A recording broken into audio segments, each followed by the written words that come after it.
আজকে একটি কথা বলবো, সেটা হচ্ছে আমাদের পার্শ্ববর্তী বাংলাদেশের কিছু মানুষ আছে, তাদের জন্য আমার আজকের এই ভিডিওটা। তো কেমন ধরনের মানুষ, মানে দ্বিমুখী চরিত্রের মানুষ আছে, তাদের জন্য আমার আজকের এই ভিডিওটা। তো কেন বললাম এই দ্বিমুখী, সেটার আমি সম্পূর্ণ বিস্তারিত আলোচনা করছি আমার আজকের এই ভিডিওতে। সেটা আমার মাঝে মধ্যে আমার কেন পশ্চিমবাংলা বা ভারতবর্ষের বেশ কিছু মানুষেরই কিন্তু এই জায়গাটায় একটা ক্ষোভ আছে। কেমন ধরনের ক্ষোভটা হচ্ছে এই কারণে যে আমাদের পশ্চিমবঙ্গে যে কোনো কিছুই ঘটুক না কেন, যে কোনো কিছু বিষয় নিয়ে হোক না কেন, সেগুলো নিয়ে আমাদের পার্শ্ববর্তী বাংলাদেশে সেগুলো নিয়ে আন্দোলন করবে। বিশেষ করে কোন বিষয় নিয়ে? মুসলিম সম্প্রদায়ের বিষয় নিয়ে। হ্যাঁ, মুসলিম ধর্মকে ওরা এত ভালোবাসে, এত মানে কিছু শ্রেণীর মানুষ বাংলাদেশের আছে, তারা এত বেশি আমাদের ভারতের মুসলমানদের প্রতি এত দরদ, মানে ভারতবর্ষেই যত সব মুসলমান আছে আর অন্য কোথাও নেই মুসলমান, ঠিক আছে, এতটুকুই দরদ। তো কেমন ভারতবর্ষে এই কয়েকদিন আগে একটা, আমি আগের ঘটনাগুলো বললাম না, জাস্ট এই কয়েকদিন আগের একটা ঘটনা হলো মসজিদের ব্যাপার নিয়ে, যে ইয়েতে এই বিমানবন্দরে নিরাপত্তার ক্ষেত্রে সেই একটা মসজিদ আছে, সেই মসজিদটাকে সরানোর কথা হচ্ছে। তো সেই বিষয় নিয়ে কিন্তু এখানে কথা হচ্ছে, তো এই বিষয় নিয়ে হচ্ছে, এটা নিয়ে কিন্তু আন্দোলন হচ্ছে। তো আন্দোলন বলতে তেমন কোনো কিছুই ব্যাপার না, জাস্ট মানে করলো সরকার, মানে কয়েকজন প্রোটেস্ট করার জন্য এসেছিল, তো তারা চলে গিয়েছে। তো এইটা নিয়ে এখানেই শেষ। কিন্তু আমাদের এখানে কি হবে? মার থেকে মাসির দরদ বেশি, একটা কথা আছে না, ঠিক এখানেও ঠিক তাই হয়েছে। আমাদের বাংলাদেশে মানে আমাদের পশ্চিমবঙ্গে যতটুকু না হয়েছে, আমাদের পার্শ্ববর্তী দেশ বাংলাদেশে খুব আন্দোলন হয়েছে, ঠিক আছে।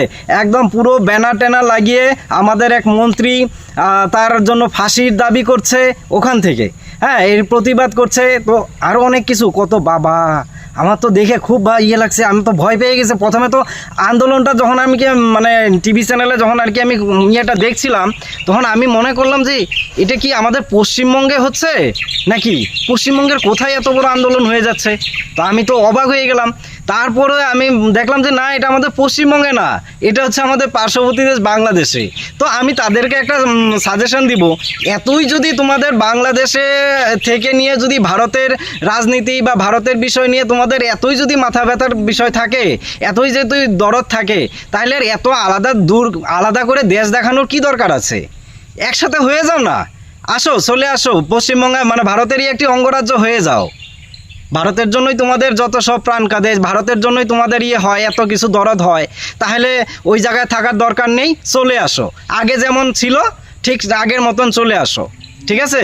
যে বাংলা মানে ভারতবর্ষ ভাগ হয়েছিল, ভারতবর্ষ ভাগ হওয়ার আগে যেমন ছিল ঠিক তেমনভাবে চলে আসো। বাস এইখানে এসে তোমাদের যত প্রোটেস্ট করার আছে, যত কিছু আছে সেখানে করো, দেখো এখানে সরকার তোমাদের দাবি রাখে কি রাখে না। ওই জায়গা থেকে তোমরা যদি দাবি আন্দোলন করো, ওই জায়গায় যদি থেকে তোমরা ফাঁসির দাবি চাও আমাদের নেতা মন্ত্রীদের, তাহলে কি আর সেটা হবে? এটা হবে না। তো ওই জায়গায় না, আমাদের এইখানে চলে আসো তোমরা, এক নাম্বার কথা। আরেকটা কথা বলি, যে কেন দুমুখী চরিত্রটা কেমন, এটা কেন বললাম, এটা তো একটা দিক বললাম। আরেকটা দিক বলছি, যত সব দরদ হচ্ছে আমাদের ভারতবর্ষের মুসলমান সম্প্রদায়কে নিয়ে, ঠিক আছে। কেন তোমাদের কি চোখে ভাসে না পাকিস্তানে যে কিভাবে মুসলমানদের উপর যে অত্যাচার হচ্ছে, একটি মুসলমান আর একজন মুসলমানকে মারছে? তো এটা তোমাদের দরদ হয়, ওই জায়গায় কিছু হলে ওইটা কিছু না, ঠিক আছে। তারপর তোমাদের দরদ হয় না আফগানিস্তানে যখন হলো রমজান মাসের মধ্যে, যখন অ্যাটাক করলো পাকিস্তানের মুসলমানরা, যখন আফগানিস্তানে অ্যাটাক করলো, তখন তোমাদের দরদ হয় না। বা চীনের মধ্যে তো অনেক ধরনের অনেক কথাই উঠছে, তো কোনো মসজিদ নাকি ভেঙে ওখানে বার বানাচ্ছে, আরও অনেক কিছু হয়েছে। তো সেগুলো কি তোমাদের আসে না, নজরে আসে না? ও মানে যত সব মানে হলো, সব হলো ভারতবর্ষকেই নিয়েই নাকি, ভারতের মধ্যেই তোমাদের সমস্যা, তাই তো। এইটাই হলো তোমাদের দ্বিমুখী চরিত্র, বুঝলে? তোমাদের দ্বিমুখী চরিত্রটা এই জায়গাটায়, খালি যত দোষ হলো নন্দ ঘোষ, যেটা হলো পরিষ্কার কথা, যা কিছু হবে সব ভারতেরই। আর ভারতের মধ্যে একটা কথা বলে দিই, বিশ্বের মধ্যে দ্বিতীয় স্থান কিন্তু আছে মুসলমান সম্প্রদায়, এখানে যে ভারতবর্ষে বাস করে, সারা বিশ্বের মধ্যে দ্বিতীয় আছে, ঠিক আছে। আর যদি এতই যদি খারাপ হতো ভারতবর্ষে মুসলমান সম্প্রদায়ের জন্য, যদি ভারত সরকার যদি কোনো না করতো বা ওদের গুরুত্ব না দিত, তাহলে কি এখানে ভারতের মুসলমানরা কি মানে বৃদ্ধি পেত? বৃদ্ধি পেত না। ঠিক আছে, সংখ্যালঘু তো এইখানে তো ভারতবর্ষে তো মুসলমান সম্প্রদায়ের সংখ্যালঘু, তাই তো। তো আর আমাদের এই ভারতবর্ষের সংখ্যালঘুদের মুসলমান যারা আছে তাদের কিন্তু সংখ্যা বৃদ্ধি হচ্ছে, যত দিন যাচ্ছে তাদের কিন্তু কমছে না, বৃদ্ধি হচ্ছে জনসংখ্যা। আর তোমাদের এখানে কি বাংলাদেশের সংখ্যালঘু কারা আছে? হিন্দু সম্প্রদায় বা ইয়েরা যারা আছে তাদের সংখ্যা কি হচ্ছে? দিনের দিন ঘাটছে, দিনের দিন তারা দেশ ছেড়ে চলে আসছে, তারা ধর্ম পরিবর্তন করতে বাধ্য হচ্ছে। এমন কেন? ওই জায়গায় স্বাধীনতা, তোমরা কি বলো স্বাধীনতা আছে, ঠিক আছে।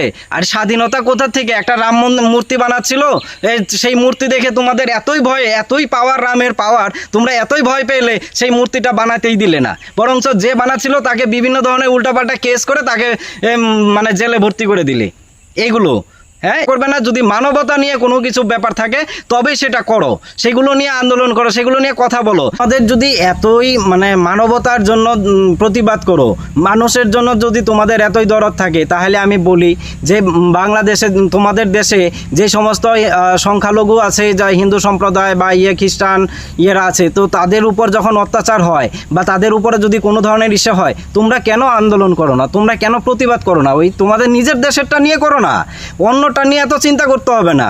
তোমাদের যদি অন্যটা নিয়ে চিন্তা করতে হয়, সবার আগে দেখতে হবে তোমার নিজেরটা ঠিক আছে কিনা। তোমার নিজেরটা যদি ঠিক না থাকে, তাহলে অন্যটা নিয়ে এত চিন্তা করার কি আছে? আর আরেকটা জিনিস বলে দিই তোমাদেরকে, তোমরা তো এত ধর্মের নামে এত ইসে করো, তাহলে এই যখন ভারত থেকে বাংলাদেশ থেকে যখন মানুষ পশ্চিমবঙ্গে এসেছে, সংখ্যালঘু মানে মুসলমান ধর্মের সম্প্রদায়ে যারা আছে তারা অনেকে এসেছিল অবৈধভাবে। তো পশ্চিমবঙ্গ সরকার বা ভারত সরকার বলে দিয়েছে যে অনুপ্রবেশকারী যারা আছে তাদেরকে এখান থেকে চলে যেতে হবে। তো ঠিক আছে, তাদেরকে চলে যেতে হবে। তো তাদেরকে তো তারা কিন্তু অনেকেই চলে যাচ্ছে, তো সিলিন্ডার করে চলে যাচ্ছে।